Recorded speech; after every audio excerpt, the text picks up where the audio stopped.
नमस्कार, आप देख रहे हैं राष्ट्रवाणी और मैं हूं आपके साथ प्रिया पांडे। जरा सोचिए, जिनके खिलाफ लड़ाई लड़ी गई, जिनसे लड़ाई लड़ी गई, उन्हीं चेहरों या उन्हीं लोगों पर अगर माला पहनानी पड़े या उनका स्वागत करना पड़े, उनके ही नारे लगाने पड़े, तो सोचिए कार्यकर्ता के मन पर या दिल पर क्या गुजरेगी। क्योंकि कुछ ऐसा ही हो रहा है पश्चिम बंगाल में। नई कहानी ये है कि टीएमसी के बागी 3 राज्यसभा सांसद जो हैं वहां पहुंच गए हैं, बीजेपी ज्वाइन कर लिया उन्होंने और अब वही राज्यसभा जाएंगे। लेकिन अब सवाल ये कि क्या जमीनी कार्यकर्ता ये सब पचा पाएंगे। इसी पर और इसको बारीकी से समझने के लिए अमिताभ सर हमारे साथ हैं। सर, जब हम वेस्ट बंगाल को देखते हैं, पश्चिम बंगाल को देखते हैं, तो बीजेपी की कोई वहां पर लीडरशिप नहीं है। सब कुछ वहां पर, मुख्यमंत्री को अगर देखेंगे तो टीएमसी का हम लोगों ने देखा, सांसद भी लगातार स्थितियां यही बन रही हैं। हाँ, भारतीय जनता पार्टी का वहाँ उसने मुझे लगता है पिछले 2 चुनाव, एक जो जीता और उससे पहले वाला 2 चुनावों में उसकी उपस्थिति रही। उससे पहले तो उसकी उपस्थिति ही नगण्य जैसी थी वहाँ पश्चिम बंगाल में। लेकिन भाजपा वहाँ अपनी लीडरशिप क्रिएट नहीं कर पाई, ये बात सच है। और इसीलिए शुभेंदु को लाना पड़ा था टीएमसी से। जब वो टीएमसी से बगावत करके आए तो भारतीय जनता पार्टी ने उनके लिए दरवाज़ा खोला और उनको फिर मुख्यमंत्री का चेहरा तक बनाया और शुभेंदु को ही आगे करके भारतीय जनता पार्टी ने वहाँ सरकार बनाई। लेकिन ये जो ताज़ा मामला हुआ कि कुछ दिन पहले ममता जी की पार्टी के 3 राज्यसभा सांसदों ने इस्तीफा दिया टीएमसी से और कहा कि हम नैतिकता के आधार पर राज्यसभा से भी इस्तीफा दे रहे हैं क्योंकि हमको टीएमसी ने भेजा था राज्यसभा। बात अच्छी लगी कि भाई ये लोग नैतिक हैं। लेकिन उसके बाद पता लगा कि जैसे ही उनकी सीटें रिक्त घोषित की चुनाव आयोग ने और राज्यसभा के नए चुनाव की घोषणा की, वैसे ही वो तीनों टीएमसी के पूर्व राज्यसभा सदस्य भारतीय जनता पार्टी में आ गए और जिस शाम वो लोग भाजपा में आए, उसी रात भारतीय जनता पार्टी ने उनको राज्यसभा का उम्मीदवार बना दिया अपना।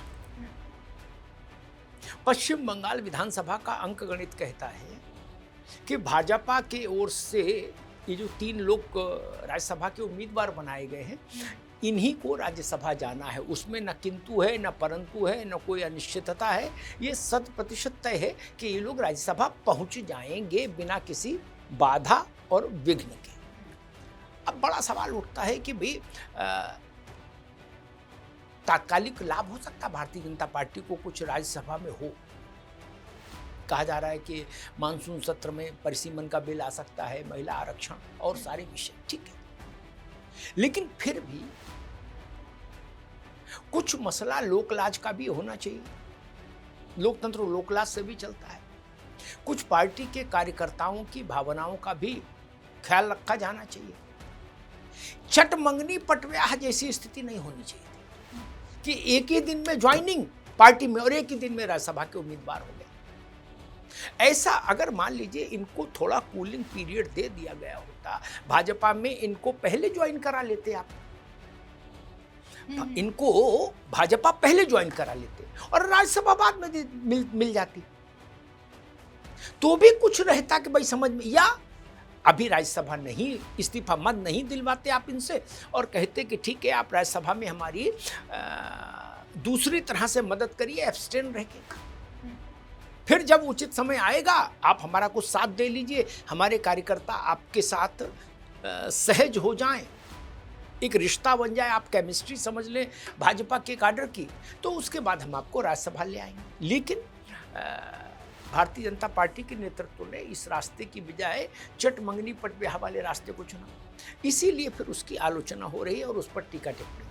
अच्छा, एक चीज और हम लोगों ने सर देखा कि बीजेपी की अगर हम बात करें तो यहाँ पर पार्टी को लाभ तो मिल रहा है, क्योंकि जाहिर तौर पर है पहली बार वो पश्चिम बंगाल की राजनीति में आए और उसके बाद से यहाँ पर सीएम ने पार्टी।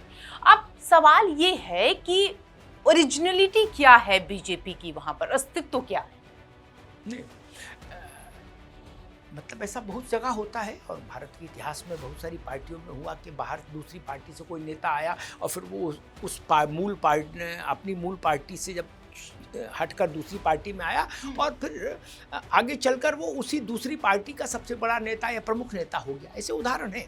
लेकिन मेरा मानना ये है कि भारतीय जनता पार्टी को वहाँ अपना काडर भी धीरे धीरे इस्टेब्लिश करते रहना चाहिए, अपना ओरिजिनल नेतृत्व भी वहाँ स्थापित करते रहना चाहिए। अब सब विधि अनुकूलता है बंगाल में भाजपा के लिए। अब उसका फोकस होना चाहिए, एक स्थिर सरकार है, मजबूत सरकार है, राज्य में 2/3 बहुमत की सरकार है, कहीं कोई संकट नहीं। अब कम से कम हर जिले में भाजपा के 10-5 ओरिजिनल कार्यकर्ता वहाँ महत्वपूर्ण भूमिका में रहे, क्योंकि आयाराम गयाराम में थोड़ा संकट होता है। हम लोगों ने पश्चिम बंगाल में देखा कि जब सीपीएम की लेफ्ट पार्टीज की सरकार गई और ममता जी ने टेक ओवर किया लेफ्ट के किले को ध्वस्त करके, तो सारे लेफ्ट के कार्यकर्ता नेता भागकर आ गए टीएमसी, और 15 साल उन्होंने इधर माछ भात खाया, आनंद लिया, और इधर ममता गई तो वही टीएमसी के सारे लोग भाजपा की ओर आ गए, सांसद विधायक सब। भाजपा अभी अपने बंगाल के मुख्य दरवाजे खोल दे तो मुझे लगता है ममता के यहाँ कोई कार्यकर्ता भी नहीं बचेगा, बस वही बुआ भतीजे बचेंगे। इससे भाजपा को भी सीखना चाहिए। मुझे याद है 2021 में जो विधानसभा चुनाव हुआ था, उसमें भारतीय जनता पार्टी ने 100 से अधिक ऐसे उम्मीदवारों को टिकट दी थी जो टीएमसी से आए थे। भाजपा जीती नहीं, ममता फिर आ गई। वो सारे लोग अपना अपना मुंडन करा के और सिर पर गंगा जल छिड़कवा के वापस टीएमसी में चले गए, माफी मांगते, और भारतीय जनता पार्टी देखती रह गई। इसलिए ये सबक भाजपा को भी लेना चाहिए कि अपने कार्यकर्ताओं को भी बढ़ाइए।